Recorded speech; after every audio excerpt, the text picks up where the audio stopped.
بسم اللہ الرحمن الرحیم۔ شروع کرتی ہوں اللہ تعالیٰ کے بابرکت نام سے جو بڑا مہربان نہایت رحم کرنے والا ہے۔ تمام سامعین کو السلام علیکم ورحمۃ اللہ وبرکاتہ۔ صحیح مسلم کی حدیث بیان کر رہی ہوں۔ مجھے زہیر بن حرب اور علی بن حجر سعدی نے حدیث بیان کی۔ الفاظ زہیر کے ہیں۔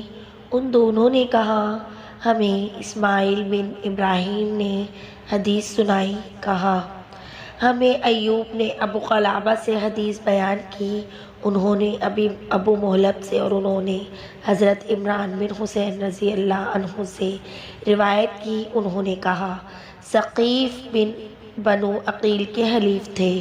ثقیف نے رسول اللہ صلی اللہ علیہ وسلم کے اصحاب میں سے 2 آدمیوں کو قید کر لیا۔ بدلے میں رسول اللہ صلی اللہ علیہ وسلم کے اصحاب نے بنو عقیل کے ایک آدمی کو قیدی بنا لیا اور انہوں نے اس کے ساتھ اونٹنی اذبح بھی حاصل کر لی۔ رسول اللہ صلی اللہ علیہ وآلہ وسلم اس آدمی کے پاس سے گزرے، وہ بندھا ہوا تھا۔ اس نے کہا اے محمد! آپ صلی اللہ علیہ وآلہ وسلم اس کے پاس آئے اور پوچھا کیا بات ہے؟ اس نے کہا آپ نے مجھے کس وجہ سے پکڑا ہے اور حاجیوں کی سواریوں سے سبقت لے جانے والی اونٹنی کو کیوں پکڑا ہے؟ آپ نے اس معاملے کو سنگین خیال کرتے ہوئے جواب دیا میں نے تمہیں تمہارے حلیف ثقیف کی جرم کی بنا پر اس کے ازالے کے لیے پکڑا ہے۔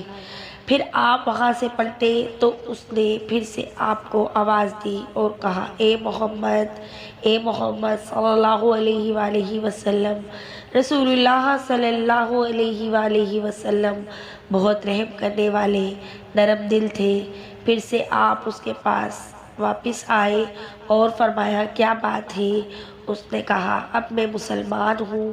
آپ نے فرمایا اگر تم یہ بات اس وقت کہتے جب تم اپنے مالک کے آپ تھے، آزاد تھے، تو تم پوری بھلائی حاصل کر لیتے۔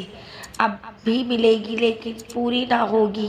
پھر آپ پلٹے تو اس نے آپ کو آواز دی اور کہا اے محمد صلی اللہ علیہ وآلہ وسلم۔ آپ پھر اس کے پاس آئے اور پوچھا کیا بات ہے؟ اس نے کہا میں بھوکا ہوں، مجھے کھانا کھلائیے، اور پیاسا ہوں، مجھے پانی پلائیے۔ آپ نے فرمایا ہاں، یہ تمہاری فوراً پوری کی جانے والی ضرورت ہے۔ اس کے بعد معاملات طے کر کے اسے 2 آدمیوں کے بدلے میں چھوڑ دیا گیا۔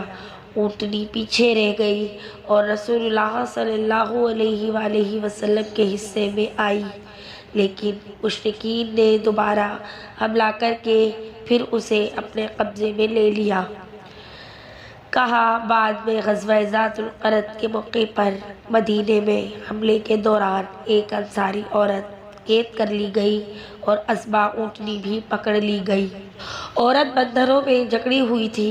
لوگ اپنے اونٹ اپنے گھروں کے سامنے رات کو آرام کرنے کے لیے بٹھا دیتے تھے۔ ایک رات وہ خاتون اچانک بیڑیوں بندروں سے باہر نکل بھاگی اور اونٹوں کے پاس آئی۔ وہ سواری کے لیے جس اونٹ کے بھی قریب جاتی وہ بلبلانے لگتا تو وہ اسے چھوڑ دیتی، حتیٰ کہ وہ اذبح تک پہنچ گئی تو وہ نہ بلبلائی۔ کہا وہ سدھائی ہوئی اونٹنی تھی اور وہ اس کی پیٹھ کے پچھلے حصے پر بیٹھی اور اسے دوڑایا تو وہ چل پڑی۔ لوگوں کو اس کے جانے کا علم ہو گیا۔ انہوں نے اس کا تعاقب کیا لیکن اس نے انہیں بے بس کر دیا۔ کہا اس عورت نے اللہ کے لیے نذر مانی کہ اگر اللہ نے اس اونٹنی پر اسے نجات دے دی تو وہ اسے اللہ کی رضا کے لیے نہر کر دے گی۔ جب وہ مدینہ پہنچی تو لوگوں نے اسے دیکھا تو وہ کہنے لگے یہ تو اذبح ہے۔ رسول اللہ صلی اللہ علیہ وآلہ وسلم کی اونٹنی تو وہ کہنے لگی کہ اس نے یہ نظر مانی ہے کہ اگر اللہ نے اسے اس اونٹنی پر نجات عطا فرما دی تو وہ اس اونٹنی کو اللہ کی راہ میں نہر کر دے گی۔ اس پر لوگ رسول اللہ صلی اللہ علیہ وآلہ وسلم کی خدمت میں حاضر ہوئے اور آپ کو یہ بات بتائی تو آپ صلی اللہ علیہ وآلہ وسلم نے فرمایا سبحان اللہ، اس عورت نے اسے بدلہ دیا، وہ کتنا برا ہے۔ اس نے اللہ کے لیے یہ نظر مانی ہے کہ اگر اللہ نے اس کو اس اونٹنی پر نجات دے دی تو وہ اسے ذبح کر دے گی۔